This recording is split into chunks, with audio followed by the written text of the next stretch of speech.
मैं Indian embassy से request करती हूँ कि वो प्लीज़ हमारी हेल्प करे। जितने लोग हमारी हेल्प कर सकते हैं प्लीज़ हेल्प करें। मैं यहाँ पोखरा नेपाल में फंसी हुई हूँ।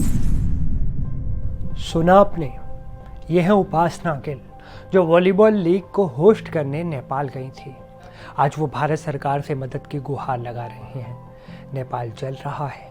सरकार से युवाओं का भरोसा ऐसा उठा कि एक चिंगारी लगने से न सिर्फ सरकार का तख्ता पलट हो गया बल्कि पूरे नेपाल में ही आंदोलन हिंसक हो उठा। मंत्रियों को बीच सड़क पर दौड़ा दौड़ा कर मारा गया। संसद से लेकर पीएम और मंत्रियों के आवास को फूंक दिया गया। इन सब के बीच भारत की नज़र भी अपने इस पड़ोसी देश पर लगातार टिकी है, क्योंकि वहाँ लाखों भारतीय रहते हैं जो इस अराजक स्थिति में घर वापस आना चाहते हैं। नेपाल की राजधानी काठमांडू में एयरपोर्ट बंद हो गया है। ऐसे में वहाँ फंसे भारतीय सड़क मार्ग से किसी तरह भारत आने की कोशिश कर रहे हैं। भारत ने अपनी सीमा पर सुरक्षा कड़ी कर दी है। कई लोग अब भी नेपाल में फंसे हैं जो मदद की गुहार लगा रहे हैं। मेरा नाम उपासना गिल है और मैं ये वीडियो प्रफुल्ल गर्ग को भेज रही हूँ।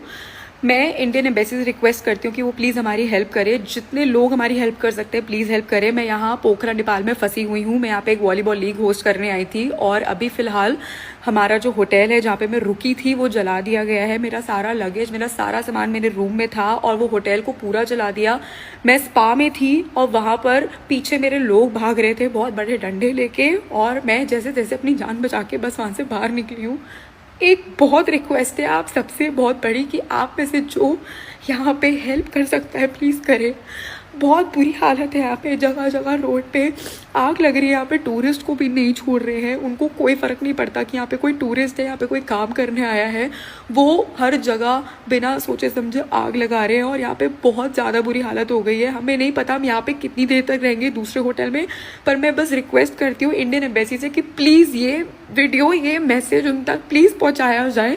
हाथ जोड़ के रिक्वेस्ट है आप सबसे, प्लीज़ हेल्प अस। यहाँ पे बहुत सारे लोग हैं मेरे साथ और हम फंसे हुए हैं यहाँ पे।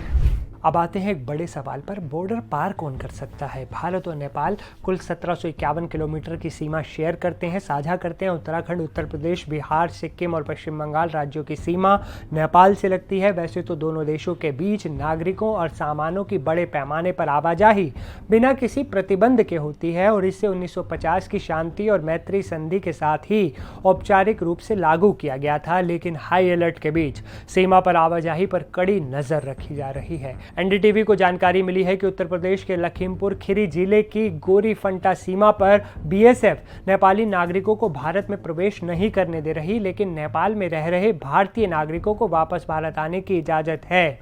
इसी तरह नेपाल भी भारतीय नागरिकों को नेपाल में प्रवेश की अनुमति नहीं दे रहा, लेकिन भारत में काम करने वाले या यात्रा करने वाले नेपाली नागरिकों को वापस लौटने की अनुमति है। अब यहाँ एक और बड़ा सवाल है, नेपाल में कितने भारतीय फंसे हैं? भारत के विदेश मंत्रालय के मुताबिक नेपाल में प्रवासी भारतीयों की आबादी लगभग 7 लाख होने का अनुमान है। इसके अलावा सीमा से लगने वाले भारतीय राज्यों के लोग बड़े पैमाने पर घूमने भी नेपाल जाते हैं। भारतीय विदेश मंत्रालय ने नेपाल में मौजूद भारतीय लोगों के लिए एडवाइजरी जारी की। 9 सितंबर को जारी एडवाइजरी में कहा गया, नेपाल में हालात को देखते हुए भारतीय नागरिकों को स्थिति स्थिर होने तक वहां की यात्रा टालने की सलाह दी जाती है। अभी नेपाल में मौजूद भारतीय नागरिकों को सलाह दी जाती है कि वे अपने वर्तमान निवास स्थानों में ही आश्रय लें, सड़कों पर निकलने से बचें और पूरी सावधानी बरतें। उन्हें नेपाल के अधिकारियों के साथ साथ काठमांडू में भारतीय दूतावास से स्थानीय सुरक्षा सलाह का पालन करने की भी सलाह दी जाती है। किसी भी सहायता की आवश्यकता के मामले में कृपया भारतीय दूतावास काठमांडू को नीचे बताए हेल्पलाइन नंबर पर कॉल करें। नंबर क्या है? +977 980 860 2881। दूसरा नंबर +977 981 032 6134। इसके साथ ही भारत नेपाल सीमा पर बने अंतर्राष्ट्रीय एकीकृत चेक पोस्ट पर पिछले 48 घंटों से 3000 से ज़्यादा ट्रक भी खड़े हैं। ये ट्रक पेट्रोलियम उत्पाद, आवश्यक सामान, खाने योग्य वस्तुएं नेपाल ले जा रहे थे।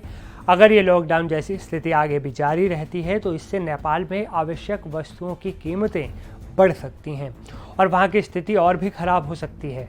नेपाल से जुड़ी इस खबर में तो फिलहाल इतना ही, लेकिन एनडीटीवी इंडिया के यूट्यूब चैनल पर नेपाल से जुड़ी हर बड़ी खबर देखें विस्तार से और सबसे पहले।